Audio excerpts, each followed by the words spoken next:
What's up guys, welcome to the channel. So ever wished you could see your upcoming events right on your lock screen? Well, you're in luck.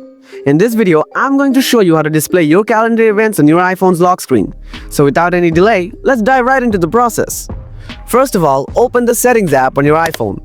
Then scroll down a little and find Notifications, and then tap on it. After that, scroll down a tad bit and find Calendar from this list of apps. Then tap on it. Next, check the box on the lock screen from here.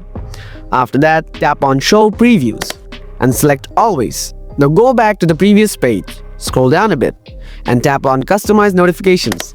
From here, make sure every type of notifications is turned on. And that's about it. Now you should see upcoming calendar events on the lock screen. Nifty, right? So guys, that's how you show upcoming calendar events on your iPhone lock screen. Don't forget to smash that like button if the video helped you out. Hungry for more iPhone related tips and tricks? Just hit the subscribe button and you'll get your fix on your homepage. As always, thanks for watching and I'll catch you in the next one. Bye.